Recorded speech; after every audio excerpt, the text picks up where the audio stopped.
I'm John K. Snyder III, creator of Fashion in Action, artist on Suicide Squad, Grendel, Dr. Midnight, and you're listening to 11 O'Clock Comics.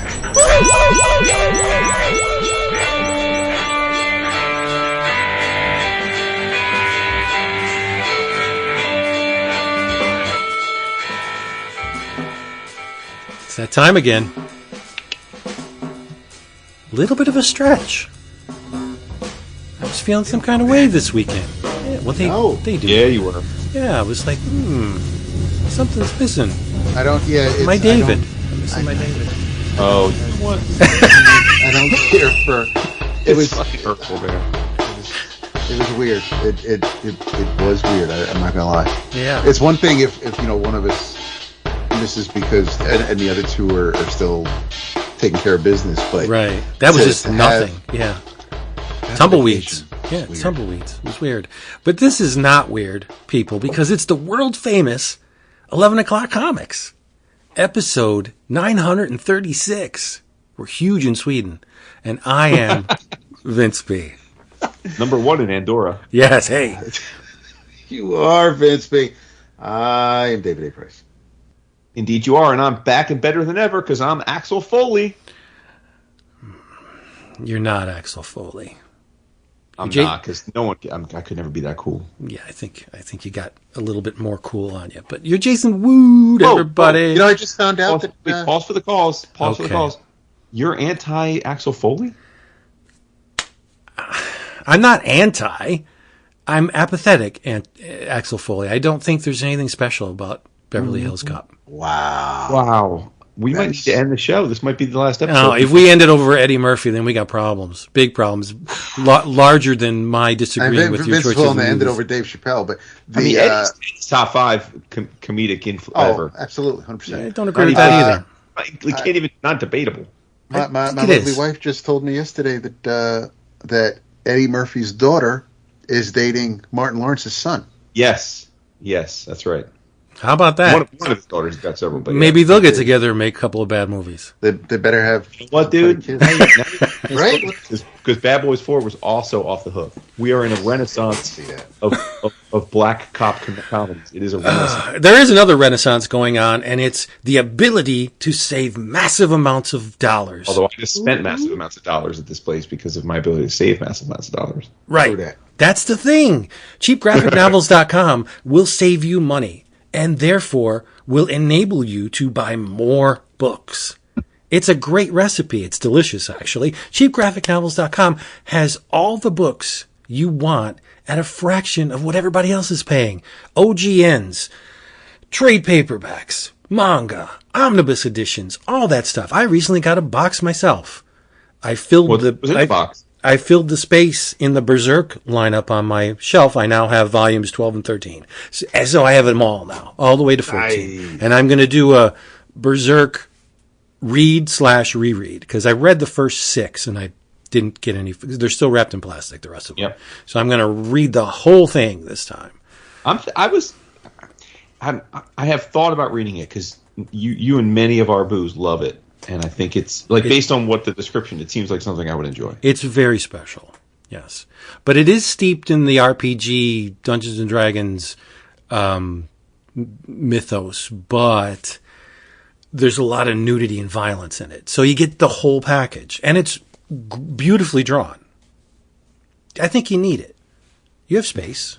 It's only 14 volumes. You do have space. Yeah. And I bought mine at cheapgraphicnovels.com because they had it at the price I wanted to pay. It's amazing. Just go there. If you're a first-time customer, remember this. Reply to the email that you're going to receive when you place an order. Order small. And say, 11 O'Clock Comics sent me. And once Max sees it, he'll reply to you and say, well, you know what? Your next order, my good friend, shipping is on me. On me. And that's when you load up. You get all the Berserks. Get them all. Because you're not paying shipping. I ordered, there is current, was it over or is it current still going? Is the Omnibus sale still going on? Not sure. Because I had to back off. Because I'm like, I want this and this and this and that and this. Yeah. There is currently a Marvel Omnibus sale going on, up to 70% off. Yes. And proving once again that this hobby that we spend a lot of time on is an absolute addiction, and I have a sickness. I have an ungodly number of unopened Omniboo in my home, and so I was like, I'm not going to buy Omniboo anymore. Like, what's the point? And then Max had this fucking sale, and what do? I placed an order for 6 Omniboo. Nice. Awesome. Yep. Did you tell him 11 O'Clock Comics sent you? He knows. I think he knows. That'd be funny. Scusa, this is not a Jason Wood. This is a Jason a Wood link. This is Wasting Jude. I would get like my free shipping, please. Anyway, go to cheapgraphicnovels.com and just get giddy because you're going to be able to buy way more books. Yeah. Yeah. Dap, here's a question for you because I'm on the fence on this one, but if I do order, I'm going to order from Max. Somni's Black Widow Artist Edition. Is it all 12 issues? Oh, that's a good question, actually. Hold on, let me see. So you say Somni, you know what he's going to say. Well, no. But you can't go by me because I still don't have the Somni Waid Daredevil Artist Edition. So I'm not necessarily... First 6 issues. Okay. Complete. That's probably the first arc. The first arc, yeah. I mean, it's going to be gorgeous. I know. Like, cause it is one of the only few ways to get his OA. I know. That's the other thing. Well, not his OA, but at least, I mean, from his published work. Yeah. To see his OA, yeah. And I got to say, Chris's covers are the only reason to even look at that Titans thing that's going on. His covers are really good. Right. Yeah, I don't know. I'm on the fence on it, but I might jump on it. Do it. Yeah. While you do that, I'm going to tell you what I'm drinking. Yes, sir. From Funk Brewing. What the fuck? This is a nice tall 16-ounce can of Funkadelphia. Because it's always funky in Funkadelphia. It's a hazy India Pale Ale. And it is from Illuminati. Oh, no, sorry. They probably got me for that one. Illumination Brewing Company. And this is, it's only 5.7. But it's tasty. So, it's pretty good. I like it. I have so much beer. Oh, my goodness. I had I should have gotten the name of it. I had an IPA Sunday night when I went to my friend's house. What? Really? That all he had? And it was from, because I was driving. I didn't want to, so it was, he picked it up when he was driving through North Carolina on his way back from Florida a few weeks ago. Fuck. Okay. I'll ask you for the name. I'll tell you later. Well, guess what, Vince? What? What's tomorrow? Tomorrow's a holiday, at least quote unquote holiday. Yeah. Oh, snap. So I'm just back from Napa and I'm drinking. What kind of grape? What kind of grape? Well, I'm drinking a Chateau Labergauche 2019 Bordeaux. There you go. It's wonderful. I can imagine. And let me tell you, I got some good wines coming to the house in the next 12 months. Does it have the funk, though? Does not have the funk. No funk. We need the funk. You got to have the funk. Yeah. We want the funk. I was like, Colin's home this week. He came home today. Beth just picked him up. I said, young buck, there are wines going to be coming to the house you're not allowed to touch. Cannot touch them. Damn. Off limits. See, I prompted you for some song, and you didn't take the bait. Because I'm focused on the wine, on the allocations I'm in. But wait. Last episode, when I was focused on the behind-the-scenes stuff, getting the episode done, you're like, you never listened to me. Well, dude, that was totally I said a different thing. It's not totally different. Hold on a second. I was in the midst of giving a passionate review of comics at the moment that you weren't paying attention to. This is me not paying attention to your diatribe during my drink roll call. That's totally different. Okay. Totally. What are you drinking, Dad? Writer and director. I'm enjoying some delicious Hendrick's gin with some store brand tonic. Nice. Because it's freaking hot and muggy and humid these days, so I wanted something to just kind of cool off a bit. There you go. I have a book that's going to do the opposite of that. It's not going to cool you off. It's going to make you hot. It's going to make you heated. Heated, he says. Yes. Everybody knows, well, regular listeners know, that we have tried not to repeat ourselves often. Failed miserably. Well, I'm just saying, if we talk about a certain title, we like to give a couple of weeks, preferably more than 2, maybe 3 weeks, until we talk about that title again.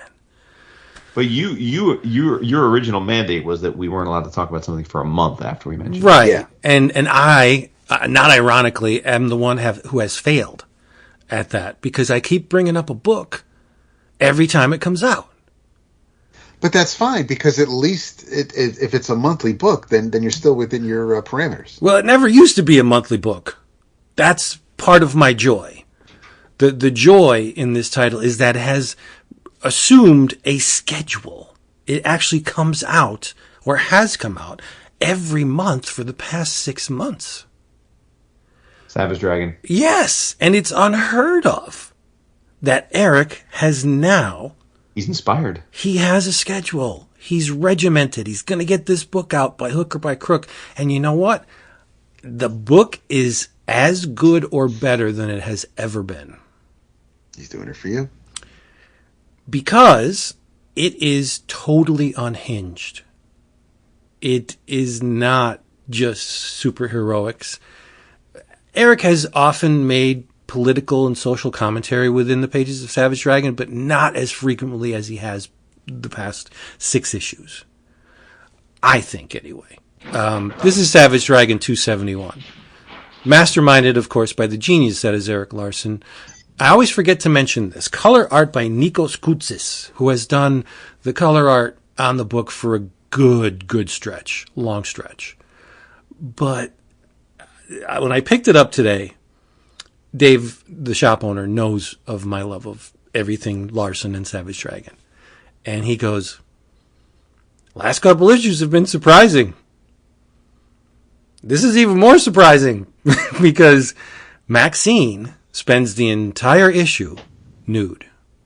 Oh, yeah. Not just cleverly concealed naughty bits nude. I'm talking full, unexpurgated, everything out on the table nude.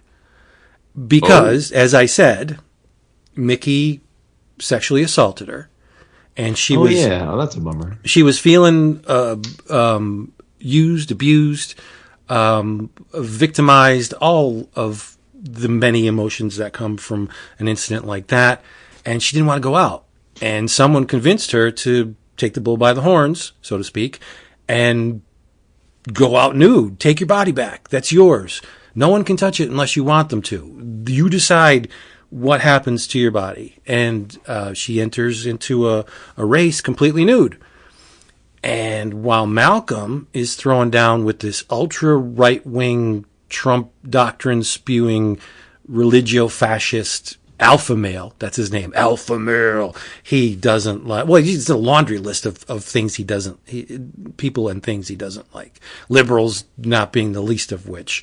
Pagans, heathens, homosexuals, like he just goes on a tirade of all the people that he wants to take out, and he starts killing people. So Malcolm's like, that's not cool. Starts throwing down with him, and the battle is joined by the Bay Guardian. And the Bay Guardian sound effects are rainbow colored. It's awesome.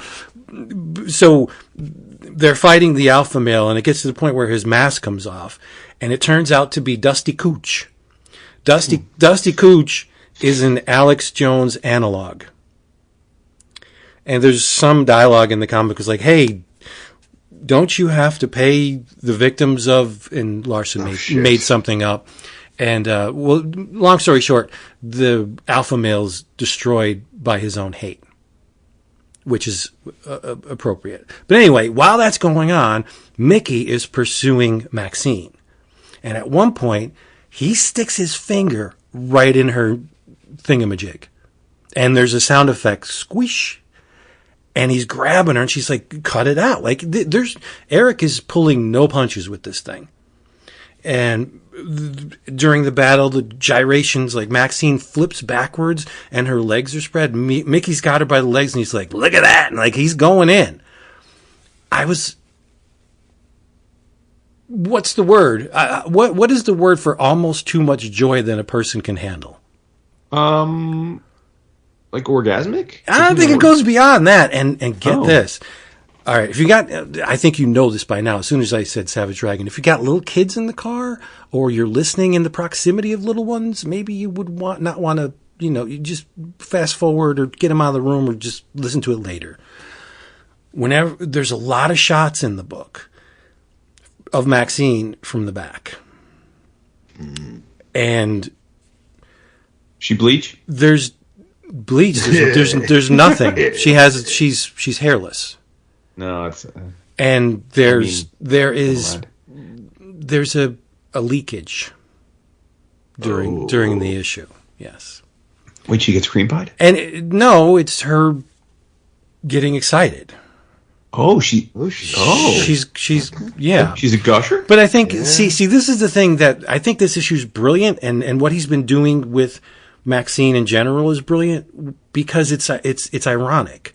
There's a very fine line between having one of your characters enter a race nude to take back her body and then exploiting said body within the pages of a fictional construct, which I think Erik is kind of doing. He chose the vantage point of each panel, right? So he made a conscious effort to show Maxine from the back with her lady part stripping. So to say, maybe that is a test of the reader's resolve, where if you see her in a sexual light, and how could you not, that brings you into the same rough, amorphous, vague area that Mickey's in, right?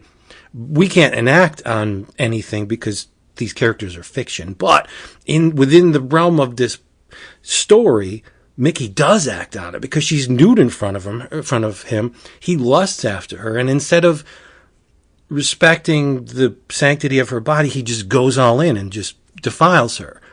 But aren't we kind of doing the same thing with our eyes, right? It's a very complex story, but on the surface, it's just like, oh, Erik is he's loving drawing Maxine nude, and I'm guessing that he does. But I think at a point it becomes more than that. Like there's subtleties within this book. It's not just titillation. There's that, but it's also, it just prompts the reader to question, like, why am I feeling these feelings from this naked woman when I'm just an observer, right? Is she a thing or is she a human being, right? Is she art or is she actually a person, right? I love this book because it makes me think things like that.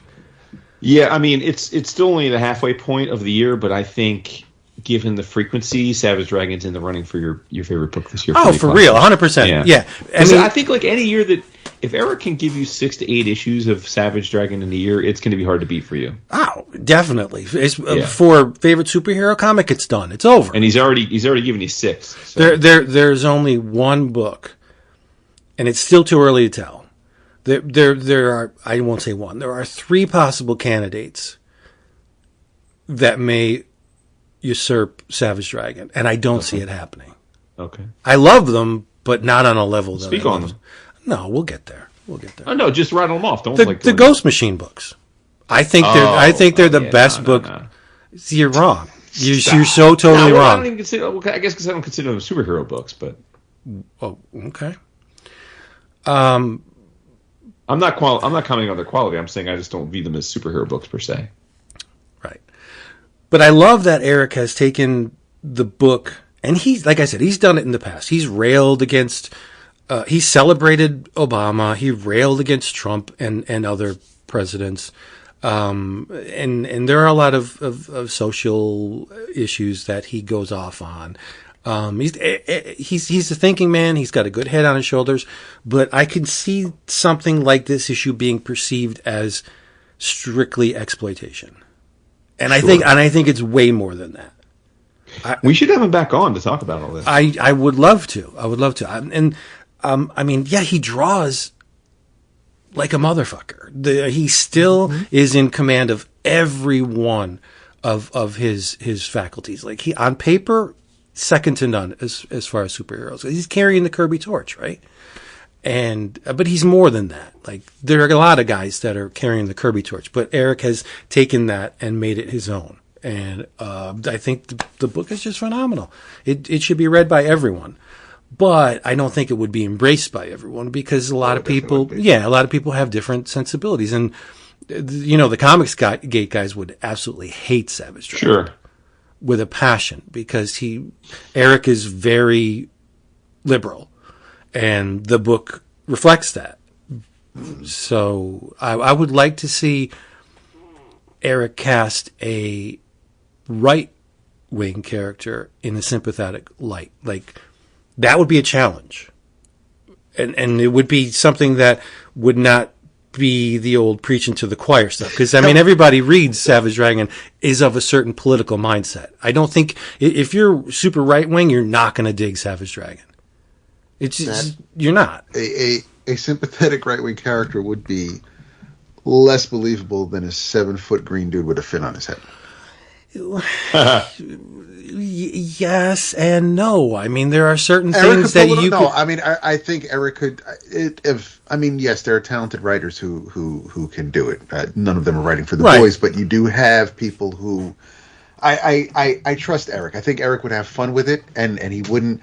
It wouldn't be. It wouldn't. I don't think it would feel forced. Right. Well, let's start small. How about a sympathetic libertarian? And then if he manages to pull that off, we can go over to the other side. But I'm just fascinated by what he's doing. There was a switch. He's always reveled in female anatomy.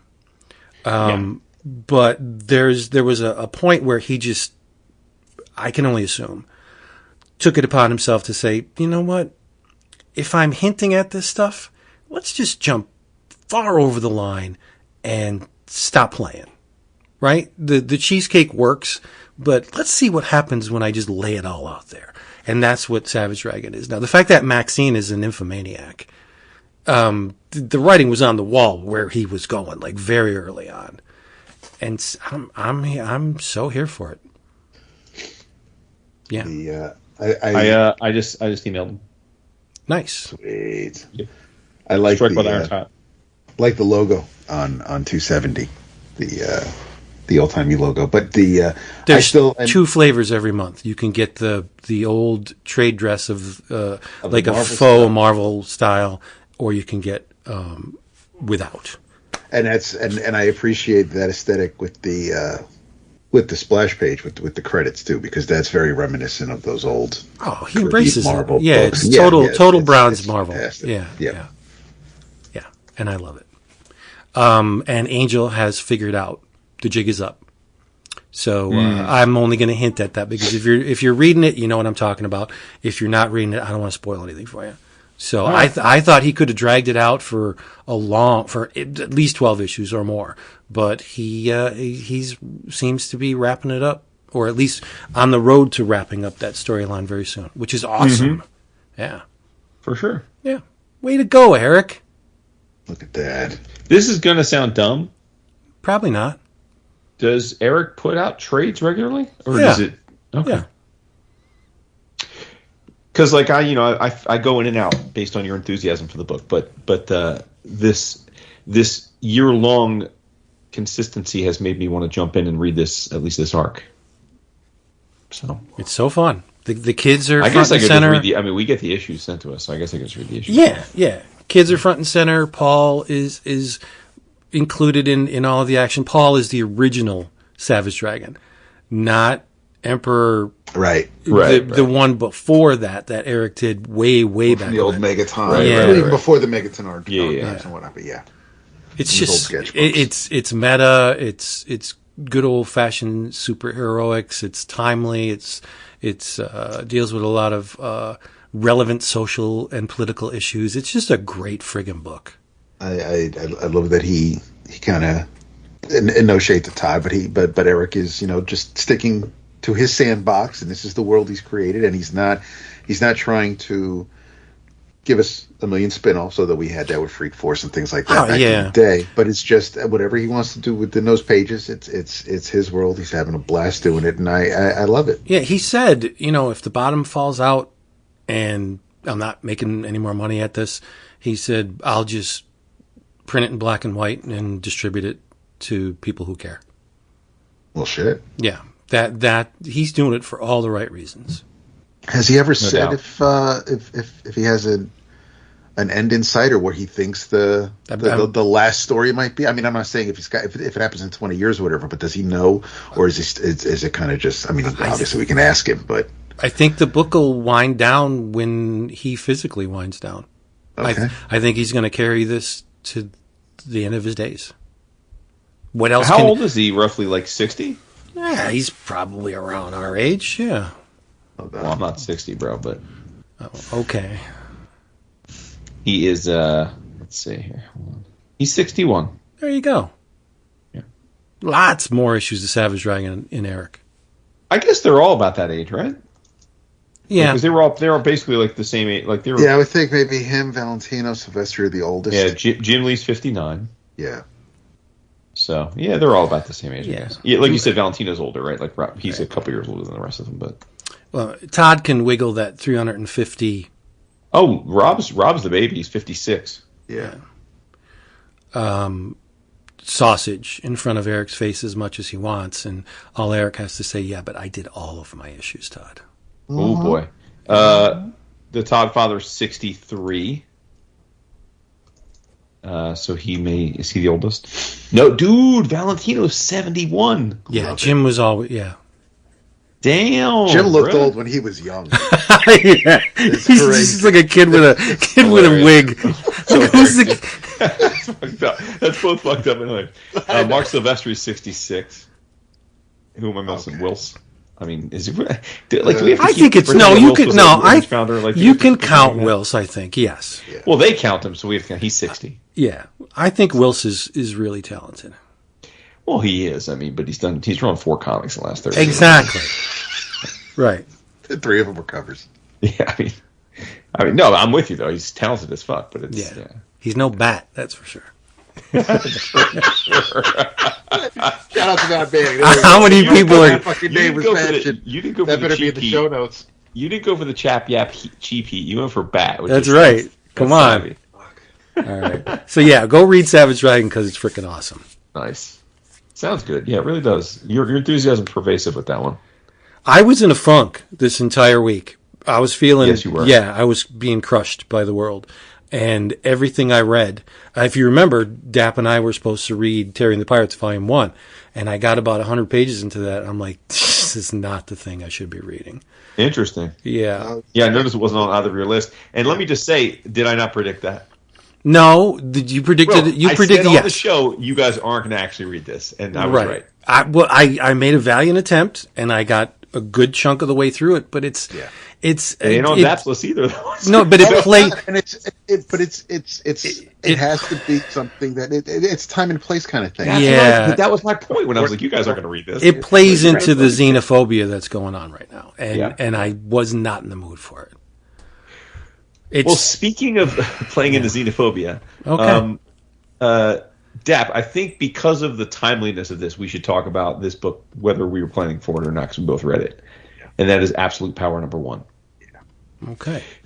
Well, because, listen, I mean, if you're not going to talk about the #1 issue of the big event book of the moment, like the week it comes out, what's the point, right? Because, like, it's hype beasts that we are. For me, so I am like not current on DC in almost any way. Like I was thinking about like going into reading this book, like what DC books would I consider myself current on? That would be Birds of Prey, Green Arrow, and I'm pretty sure that's it. Like those are the only 2 that I'm thinking I'm reading on. Oh, Nightwing. Those 3. So Green Arrow plays a part in this. Well, I'm glad. It's funny enough. Like I actually feel fortunate that that's one of the few DC books I'm current on for that reason.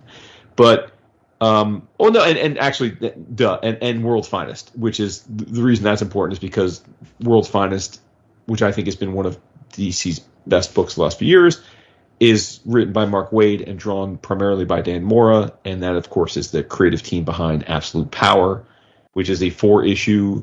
Probably kudos to DC for making their event only 4 issues. I know there's a million tie-ins, but So Absolute Power #1 is the first of a 4-issue miniseries. It's their big summer event. I went into this probably as blind as you can go into, given that, as I said, I'm very much not current with most of everything. And to their credit, I certainly, like any good event, I think any event you should be able to just pick up and read on its own. And I think that definitely was the case here. We don't need to give Dan Mora his flowers. I think we've long been on the record of praising the man. Not only is he incredibly talented as an illustrator, but he's Cybertronian when it comes to how fast he is. Dude draws 2 books every month, better than most people can draw 1 book every 2 months. I don't know how he does it. He must be a pod person, but he does it.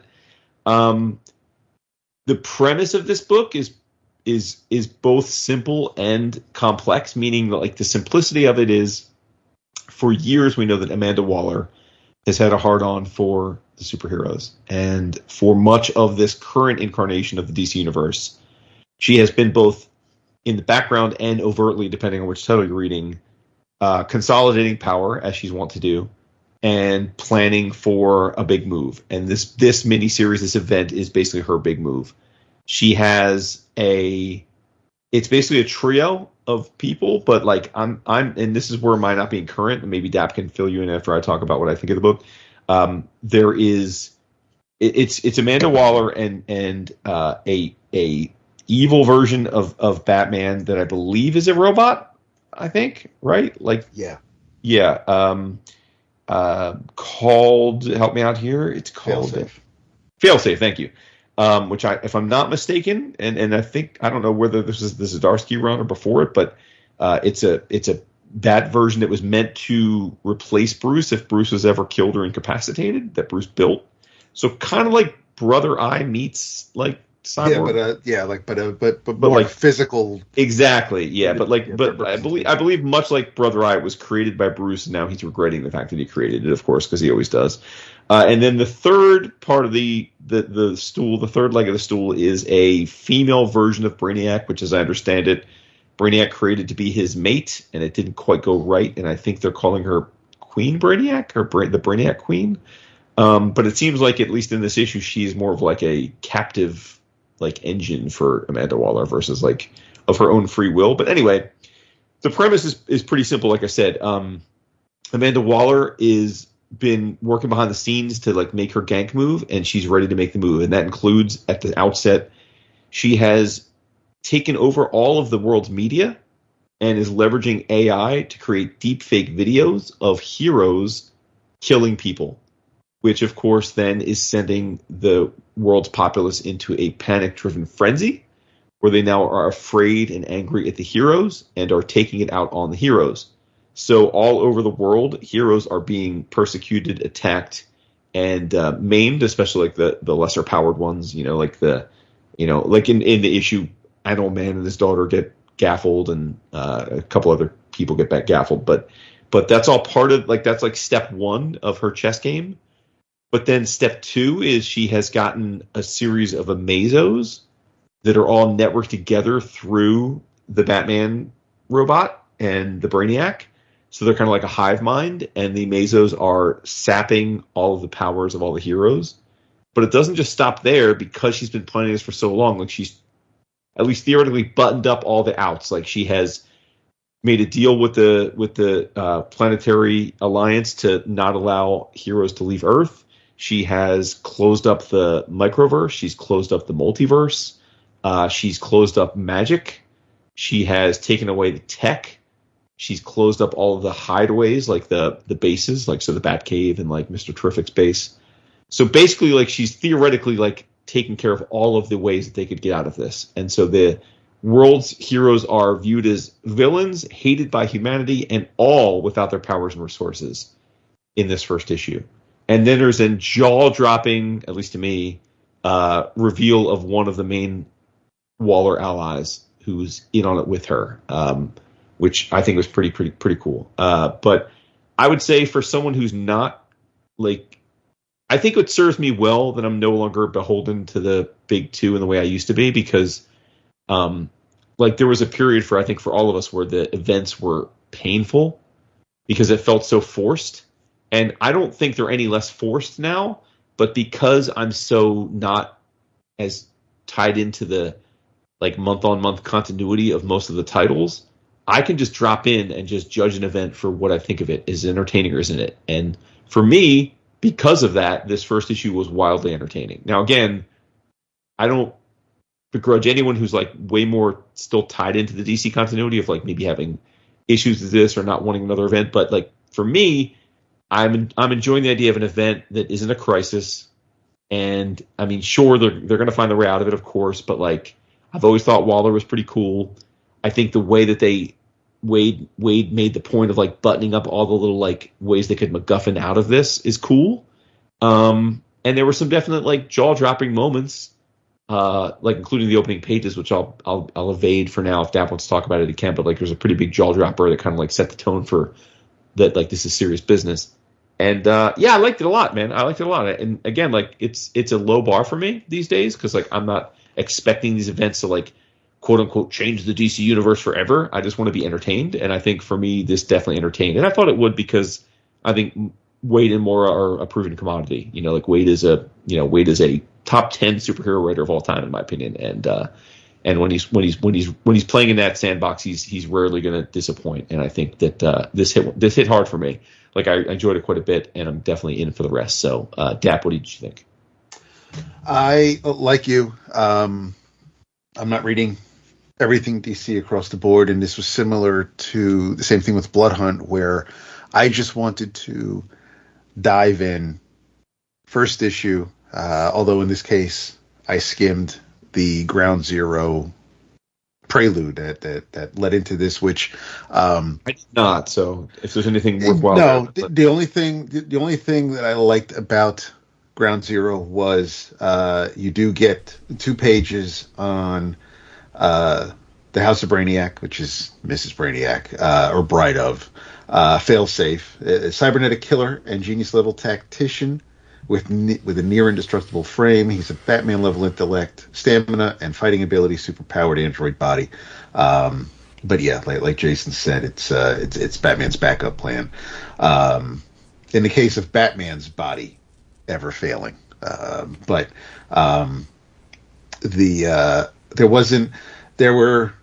was a story on. It's an anthology. The first story is about Dreamer from the character from the Supergirl TV show, and Jay Nakamura, John's boyfriend. So it talks about Gamora and the things that have led up to this moment. There's a story about what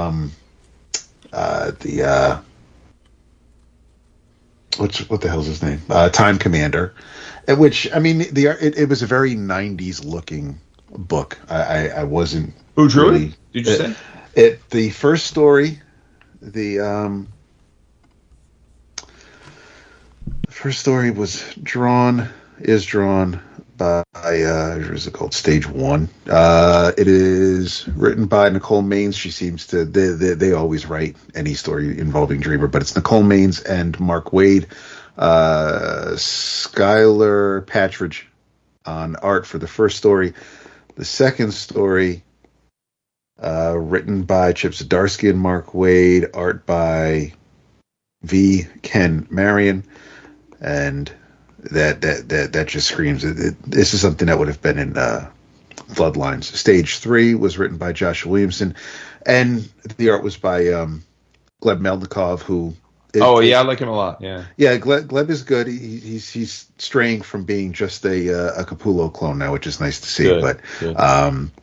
The art's nice in this, but this was pretty much about the Bride of Brainiac and how Amanda Waller manipulated this creature that crash landed on Earth as a young being, and Amanda basically hooked it up and hooked Amanda herself into like some dream sequence, so that like within 20 hours, basically 20 years had passed, and so Amanda Waller has kind of just basically molded this being into being Amanda's weapon. So And I did look up. Failsafe was created by Zdarsky and your boy Jorge Jimenez. Nice. Back in Batman number 125, but we were a little wrong. Batman did create Failsafe, but it wasn't Bruce's fuck up. It was the Batman of Zur-Na, so another dimensional Batman created him for the sync. But yeah, so I'm not sure how he came from whatever dimension that is to here, but but basically he is a another Brother Eye type of situation. Like if Batman ever went rogue, Zur-Na created him to neutralize Batman. So. Which is, I mean, anytime that happens, the thing that you think is to put things back. If Batman ever goes rogue, always ends up going rogue itself. So just stop.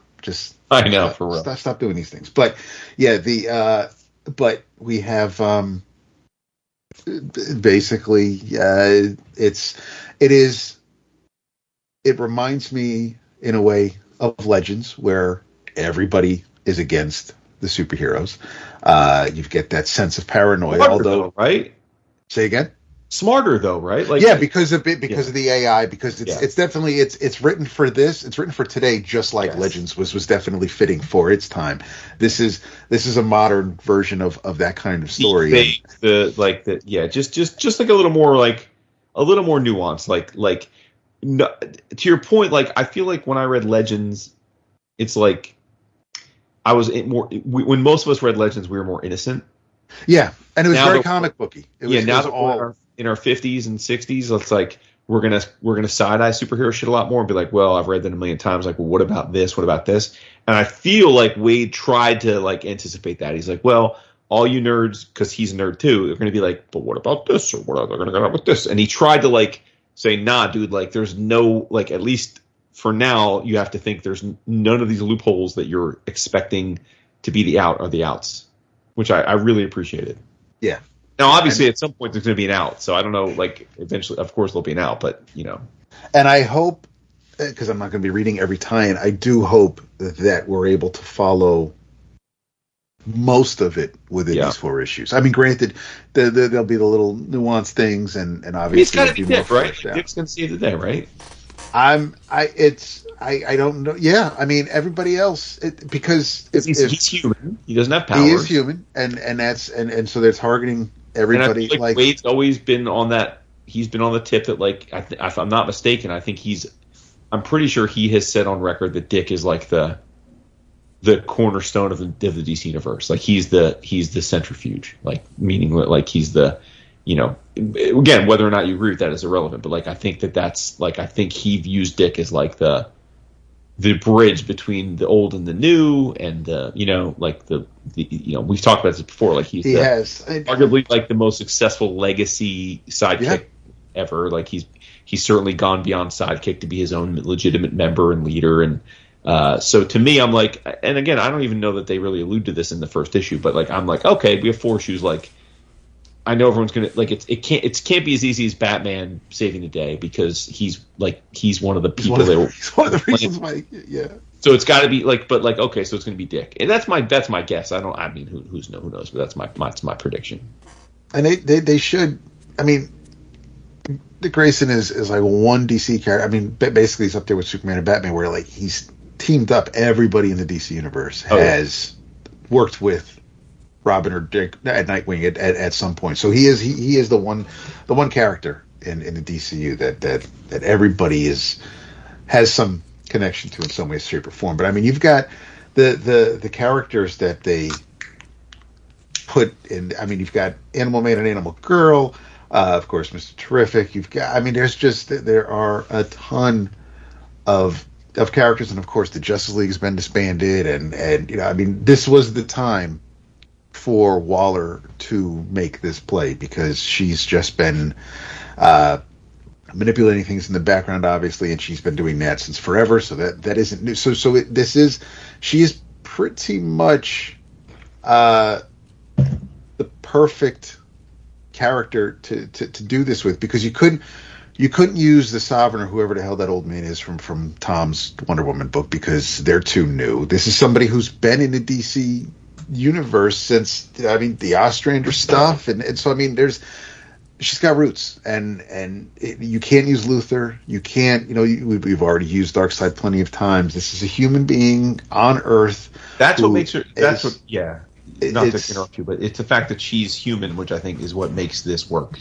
Yeah, and she has, just like the best bad guys, whether it's Luthor, whether it's Doom, she's got her reasons, and she's doing what's right. Yeah, absolutely, and it's the same thing. It's like what we're just talking about with the fucking whole immunity thing. It's like you have these beings that have unlimited power, and what's to stop them from ever just snapping and getting rid of us? So I can appreciate. I mean, as somebody who I'm all for the Second Amendment, but I do think we should have common sense gun laws. I understand the need of wanting to keep weapons in check, but if you have decades of a behavioral pattern, like Superman is, and if Superman were to like wig out, he's going to be manipulated by someone. So, and granted, that's not an excuse. By all means, then make sure something like that doesn't happen. But Superman himself isn't just going to go around and start destroying buildings. So, some of her thinking is a little out there, but I guess it's absolute. It's all or nothing. She's not going to be able to say, okay, well, we know you're good, so we'll leave you out of the box, but everybody else has to go. So it's an all or nothing scenario. So she's doing what she's doing. Obviously, she is the bad guy here, but we also have Sarge Steel, who, again, speaking of Tom's Wonder Woman, plays a part here, but in the most recent issue of Wonder Woman, Steel may not be the massive prick that he has been since Tom's run started. But this was I liked the art's amazing, of course, but I like this issue. I like the first issue because I was getting a little hot only because of my whole feeling about bullies and people in power and unchecked with that power and things like that. So they're pushing the right buttons for me. And I was going to say, don't you think it's timely? Like, I feel like reading it today to me hit harder than if I read it 2 weeks ago. Yeah, 100%. Right. Yeah. The first couple pages are rough if you're a Superman fan, and then the same thing happens. That was my one nit with the issue. Was that it happened so quickly? That it happened at all. The physics of it didn't make sense to me. Well, I mean, I guess I'm trying to avoid but the odds that that character would be attacked in that way, and in that millisecond of that would be when the powers went away. Hard to understand, right? Like you know what I'm saying?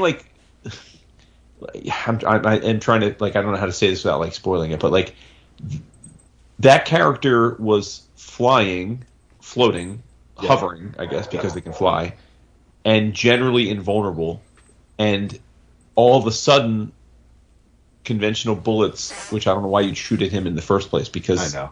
But why would you be shooting? His eyes are closed, and he's just wild. That. I guess that sequence felt kludgy to me, and actually those first 3 pages, I thought, because I felt this, that felt weak to me, because I'm like, wait a minute, okay, why would you shoot at this person? Everyone in this universe knows who that is, and they know that they're invulnerable, and so shooting conventional bullets at them would have no impact, and you would know that, so you wouldn't bother, right? It wouldn't make sense.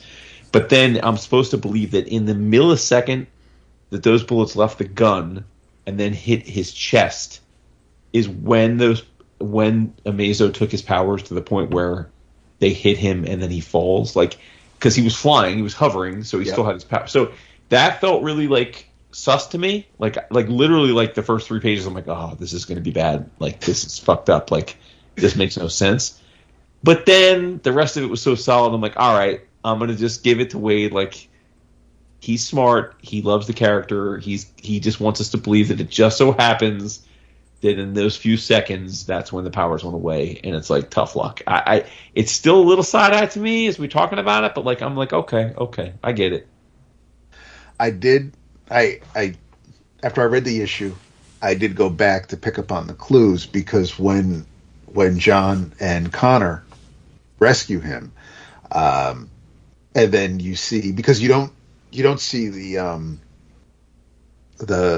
HUD. Superman now, because you said John and Connor rescue him, so like yeah, well, okay, so Superboys and well, the new Superman and Superboy, they save Cal before he hits the pavement, but that doesn't matter, because while they're trying to fly him to the hospital, the Mazo takes out their powers, and you can always tell when a super gets zapped, because the whole it gives it almost like this 3D effect, the coloring of the characters kind of. I don't know who that was. I don't have it written down, but the so it was when I realized that that's when it happened to Soups. I was like, oh, okay, because with everybody else, you kind of get this heads up display when an Amazo is about to attack. Because even when the Justice Society is getting attacked, like that whole panel is all warpy. But yeah, it's so I mean, between the Amazos that we got a glimpse of early on with World's Finest a while back, and I mean I know that World's Finest is its own little thing, and which is great, and that's why I love it. But Waid has been, I don't want to call that a testing ground, but he's been doing things in World's Finest that he's able to then fool around with in DC proper. Yep. And to be fair, I mean, again, like I'm not current on most DC books, so I don't know how much has been layered into those, but and I forgot actually when we were talking, like I'm also current on Wonder Woman, but Green Arrow, like it's like that's what happened in this is they've been laying the groundwork for most of the Green Arrow run. Like Amanda Waller put Oliver on a quest, and unrelated to this, like in a way, but like started building up the rapport with him, and then like that logically led to what happened in this book, if you're just reading this book, you might think like it came out of nowhere, like it's just like, oh, they had to pick a hero to turn bad, but like no, like if you've been reading Green Arrow, like it's been he and Waller have had a relationship throughout the entire run, and it's been building to this. So so I feel like it's been tightly plotted. Like this doesn't feel like we need an event for the summer. Like what are we going to do? Like it does feel like it's been, like you said, between this and what's been going on with Wonder Woman and the attack on the Amazons, and like and then like I'm not reading Titans, but like what's been going on with, like I know with Beast Boy and like that like I know that Waller was a big part of all that, and like I feel like a lot of the books in their own way have been laying the groundwork for this. So it definitely does feel very crafted and very like carefully planned, which I give him credit for. Yeah. And that's similar to Blood Hunt with the way Jed's taking care of business over there. But it's nice to have both big two companies coming out with a summer event that hits the ground running. Yeah. And I know that we've got one more issue with Blood Hunt, and hopefully the day will be saved. But yeah, this is this Absolute Power is definitely it's starting off dark, and nice. I've got my theories as to how things are going to play out without knowing. Do you think it's Dick too, or no? Do you think it's? I can definitely see it being Dick, absolutely. Because if you love Dick, I do. Yes, always the one. But we have. I mean, if Batman's supercomputer is what's being used to help to assist taking everybody off the page, then it's I think it's got to be related to Bat somehow. But there's also whether and I'm not current on Green Arrow, but either Ollie is not how he appears in this issue, and he's playing Waller, or somebody is going to Ollie's. I have a feeling I could definitely see, because it's a trope, Ollie reconsidering his ways and manipulating things to take things down from the inside. But I mean, that's something that you could probably just see coming, and I don't know if Waid wants to play it that easy. But yeah, I like the fact that it's a 4-issue series. We got the first issue, and we can have theories as to where it's going, but nothing is so in your face. He hasn't given us an obvious out yet, so I definitely appreciate that. Yeah, I mean, without going further, because I know Vince is ready to kill himself, but like, but Green Arrow, like a lot of it has been about. I mean, number one, it was about like him reuniting with his family, which has been cool. But like the main arc has been he and the rest of the family have been on a quest to get the Sanctuary mask, like from Heroes in Crisis, the Tom King, know that. For some reason, Waller convinced Ollie that she needed that, and like she made a deal with him to basically like, and I won't get into like, there were specifics to the deal, but like basically like that was the quest, like to get all that. So like they've been working together, and then he and the family are successful in getting that, and then they start. Like basically the last issue of Green Arrow, which is 12 or 13, I forget which one, but like whatever the last one was, is like the first. It's like 13. It was 13. I was like, is the first. So it's the start of like, I don't know if it's the start of the third arc or just a standalone, because the second arc racked up with 12. But like, it's basically like, okay, we work together on this. I don't know what you're going to use this for, but he says to the family like, hey, you all I gotta bounce. I got something to do. And they're like, what do you mean? And he's like, I'm joining Amanda. And they're like, what? And he's like, he's like, listen, he's like, you guys know me. Like I've never, yes, I'm a rich spoiled brat who was born into this, but like I spent the rest of my life trying to, to fight against that. I don't give a shit about any of it. I don't really give a shit about being a hero. Like I want to do what's right for humanity. And I think that she's got, like, whatever we as superheroes are doing is not working. So, like, I got to try something different. And she's got an idea. Like, so, like, to your point, like, I read it and I'm like, well, I think he genuinely believes he's on the right side of this by teaming up with her. But I also think, like you were saying, like, I think I wouldn't be at all surprised if by the end of this, he's been like, nah, I fucked up. Like, this isn't right. Like, she's like, and helps, sort of right the ship would be my guess. Yeah. Yeah. I mean, cause I still think as old as it is, he's still the guy who put Hal in his place. Ollie is the liberal. He's the working man's hero. He's the blue collar. That's guy. the hard thing about this, right? Yeah. That's, and I think that's why it hits hard though, right? Cause like, of all the heroes, like of all the Justice Leaguers that you'd think to be like, well, that are going to like side with her, surprisingly, like Ollie is like the one you wouldn't, because he's like the bleeding heart. Yep. So, yeah. Anyway, Vince, you can come back now. Yes, thank you. It's a very efficient way to get me not to participate. It really is. Yeah. But before you jump in, let me just quickly say, because we don't have to go deep on this, but Dap did mention it. I know it's not hitting Vince right, but like I think Bloodhunt #4 was phenomenal. Loved it. Loved the art. Loved the story. Too. Yeah. Oh, nice. Yeah, I love that we find out why Blade's acting the way he's acting the fool. It's not because Blade is acting the fool because he's possessed. Everybody, don't worry. Makes sense. And by the way, no, but here's the thing. Here's what's cool. Not only do we find out who he's possessed by, but fucking Marvel gives us an editor's note like we used to fucking get. Yes. And it's a fucking callback to the Bronze Age fucking Blade, which is, to me, huge points. Like, it's not just some random, like, it's a call out. Yeah, Jed went into the crates. That's what I'm saying. I love it. Jed went back to OG Blade stories from the 70s to pull this villain out. And I'm like, that's doing the work. Good on you, Jed. Yeah. Nice. Excellent. Hey, everybody. Hope you enjoyed this. If you want to get I your did. books on the cheapness, go to cheapgraphicnovels.com. Cheapgraphicnovels.com. Everything you want at the price you want to pay. Very simple. Please check out our Patreon page, patreon.com/11 o'clock comics. Recently retooled. The Slack is bumping.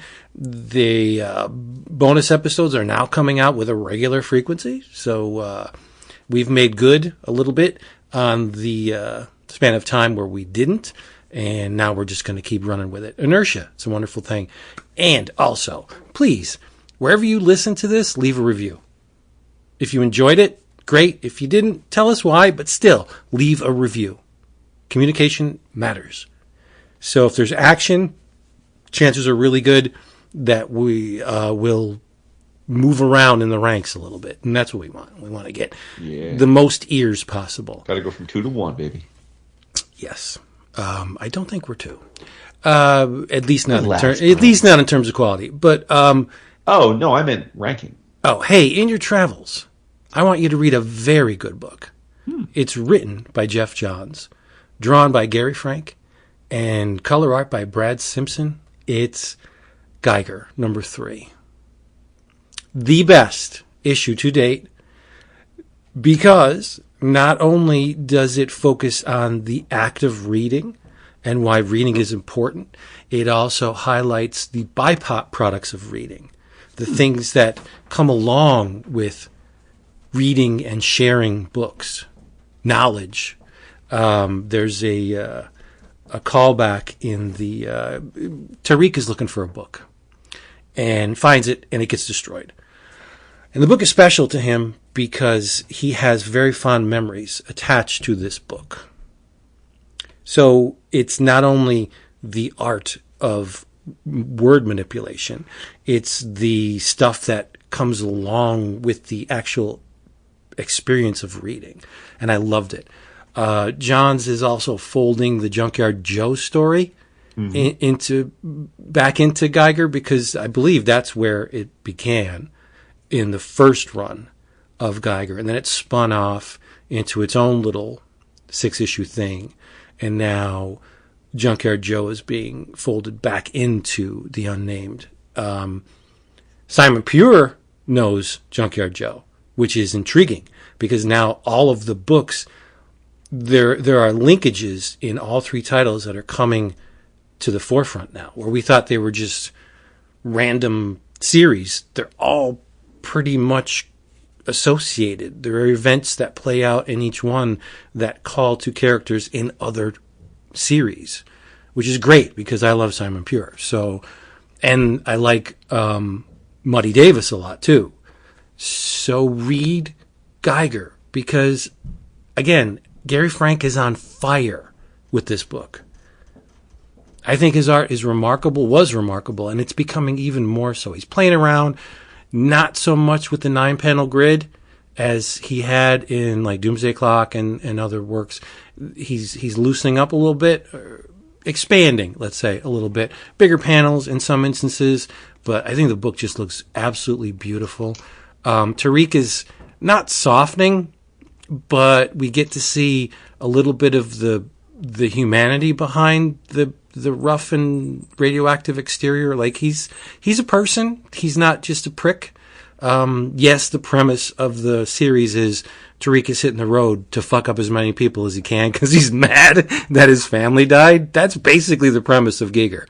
A guy whose family died in a war, and Tariq picked up his powers because of radioactive fallout and survived because of the rods that he has to insert into his back, and he's just pissed off. He's just mad. So he's hitting the road and he's just fucking up as many people as he possibly can. That's a pretty cool premise. Like it's no holes barred, right? We're not going to sugarcoat it or mask it or pretend that this person is anything other than he is. He's just pissed off. He's mad. I would be too, you know. But he's not looking for. Well, he is looking for a cure. And that's kind of where this arc is going. But there's adversaries. There's the organ people and his somewhat companion, who's as dumb as a bag of hammers, but tries. He means well. He means well, but he's stupid. He does dumb things. I mean, he's a liability. If I was Geiger too, I'd be like, get the fuck out. I'm not. Yeah. You brought these organ people down on us for no reason. You just did not listen to what I told you. But whatever. He does mean well. He's just still rock stupid. But he does. Rock stupid. He just does. He brings something into the narrative at the end that it doesn't absolve him of what he did and the mistakes he made, but there's a heartfelt moment towards the end of the book, which I liked a lot. Yes, and I thought the last couple penultimate pages were really were touching. I appreciated them. Unfortunately, I'm hoping that because of the last page that Geiger doesn't take it out on Nate too much, because that wouldn't have happened to Barney. Exactly. Had Nate not left to go find a library. So it's right. It sucks. And I trust Johns, and I don't think the person is going to do anything more than what they showed him doing on that last panel, but it's still enough to piss somebody like me off and not be happy. But out of the three so far of this current volume, the third issue of Geiger was my favorite. Such a good and Rook Exodus number 3 was. I enjoyed that issue a lot too, because we got more of this world and more of the characters. And, dude, the Warden War? Shut up! Dude, shut up! That's amazing. We got to see more Wardens in this issue than we did the entire series so far. Yes, it's loaded with them. And I mean, and this is man. Some Wardens are just straight up assholes, but yeah, and we get to understand why people behave the way they behave. But yeah, it was even the third issue of Redcoat I enjoyed as well. But well, look at it this way: if you were a warden on Exodus, right, and you were doing everything you could to salvage the place, and along comes this guy who controls birds, and he wants nothing more than to just get off the planet, abandon the place, I'd feel some kind of way about him too. I'd be like, we're trying to save this place, and you just want to fucking bail. Good, I'm glad your rocket got destroyed. I was so sprung over Rook Exodus. So sprung. Like, seeing all of those different masks, dude, I feel like how... Exactly. Oh my God, dude, you know, I'll say this. The art is of a European graphic album quality. Yes. It is absolutely ridiculous. Yes. What he's doing with this book. Yeah. Yeah. I'll just keep the Ghost Machine-O-Rama going instead. I'm a pivot. So yeah. So my In Your Travels. I'm sorry. Were you done, Vince? Yeah. I'll go with Rook Exodus number 3. Geoff Johns, Jason Fabak, Brad Anderson on colors. The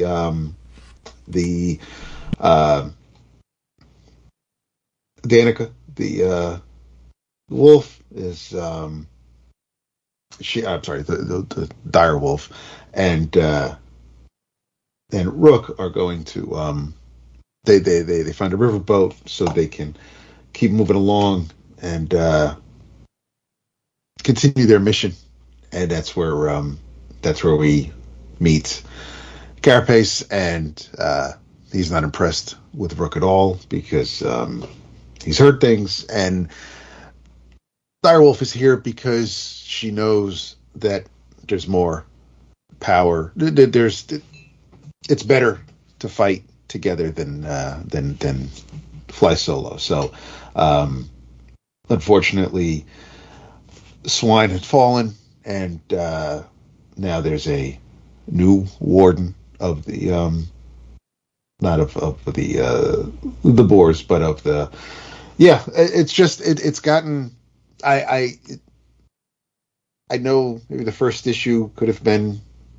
I could see if maybe people just were waiting for things to pick up, and I'm happy to tell you that with this third issue, things are definitely picking up, and the next issue should be absolutely the start of something amazing as far as Yes. action and seeing everybody. I just have to interject. If anyone found the first issue of Rook Exodus lacking in any way, just stop reading comics. No, seriously, because it was one of the best first issues to come out of Image in a long time. I feel like you take the Zoo and the Mobile Armored Strike Command and you put it in a blender and you're getting Rook Exodus. It's so good. Dude, you put a village on the back of a turtle. Stop. I'm done. I'm done. And you name the warden Carapace. Yes, smart, so smart. If somehow Johns hooks up with Todd and they start making Ghost Machine action figures, Carapace would be excellent. Actually, I want to know if they're going to fucking make the Ark and have that shit look like the goddamn the U.S. flag. What the fuck was that massive machine from G.I. Joe? The flag, bro. Yeah, the flag. I mean, the Ark is fucking huge. Like, how does this thing not bigger than a continent? And like a bonnet. But yeah, I mean, all the different. I mean, you've got Stag, you've got Matterhorn, you've got Jesus. I mean, and dude, and how sick is it when they're connected to the mother box, whatever the tree? Yeah, they can't understand. He can't understand the deer. The deer talk their own language. It's like little things like that. I'm like, oh, that's interesting. Like, why can't you understand the deer? They're great series. It's well thought out. But yeah, so in your travels, if you haven't, I don't know why the hell you haven't yet, because we've talked about each issue, I think, so far. Rook Exodus. Nice. Yeah, and also read Redcoat because it's a really good book. It's the best Brian Hitch has looked in my eyes in a good while. Yeah, but the story's popping. I mean, Simon got Benedict is such an asshole. He's Benedict Arnold. Stop talking, boy. You're hurting my ears. Like, dude, come on. He's Benedict Arnold. He's supposed to be a dickhead. But I love the fact that Simon got nicked by the axe that George Washington used to chop down the cherry tree. It's the hatchet of lies. Yeah. Right, because he fucking lied about doing it. Like, that's smart. It's a hatchet that can cut through any truth. Like, that's brilliant. Is clever. So I really feel, and I mean, listen, Johns will be in my debt for a long, long time because he brought Hal back. But I mean, all the good stuff he did at DC and all his wonderful ideas with the Rainbow Corps and everything like that. But I would guess that he saved his best ideas for himself. Smart. Because it's kind of what we're getting with Ghost Machine. It's smart. Yeah. Yep. Exactly. Nice. All right. Well, in your travels, since we covered all of the Ghost Machine, I'm going to go a little different spot. I'm going to stick with Image, though. I'm going to go with in your travels. Check out all the things we didn't do last night. Long title, but it's a one shot, so you get in, get out. $3.99 gives you the whole story. It is written and drawn by Maria Llovet, who we have talked about in the past with things like Porcelain and Luna and Crave and Faithless. Love her art. I think that she is like the goddaughter of Krepax. I think visually she's and I think she herself has acknowledged that he has been a major influence on her work, but just beautiful people, men and women, lithe. Look like they're like, if you've ever seen a fashion model or like fashion designer kind of like sketch up of people, they look like that, only they usually are doing pretty fucked up things in her books. And this is like a meet cute of the most extreme variety. There is a female character named Mamin. She is an art historian who's curating a jewelry exhibit in this book, but she also happens to be a jewel thief. And then there's Damon, who's this good-looking, model-esque young man who also happens to be a hitman. And their paths cross, where they end up basically both committing their crimes on the same night, having met before the crimes as strangers who are attracted to each other. They end up seeing each other commit these crimes and then have a night together. And again, you get in, get out. It's a short story.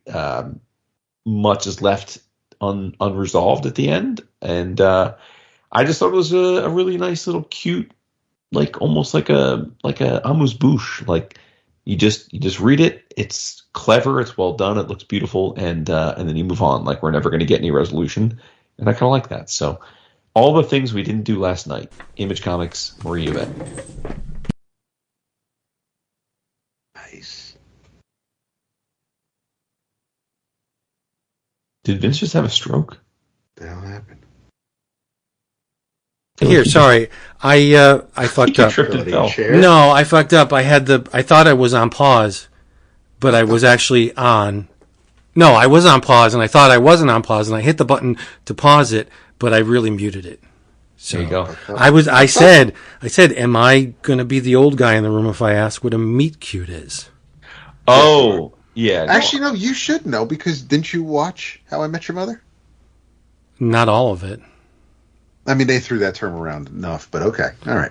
Maybe I thought they were saying meat cube. I don't know. But yeah, a meet cute's just like a slang for like the first time people meet in kind of like a romantic way. Just like a, just like how they met. Like, but like it's usually like lighthearted or cute or romantic or some combination of the kind.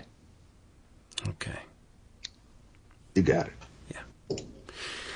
All right, everybody. Hey, thank you for listening this time. Hope you come back next time because we'll have more of the same. Get yourself to a comic book shop or an online retailer. Buy some stuff, read them, talk about them, communicate. Tell other people why you love the stuff so much. If you didn't love it, then shut up and read something else that's more tuned to your sensibilities. And then come back here because we'll be talking about a whole mess of comics. So in the meantime, say goodnight.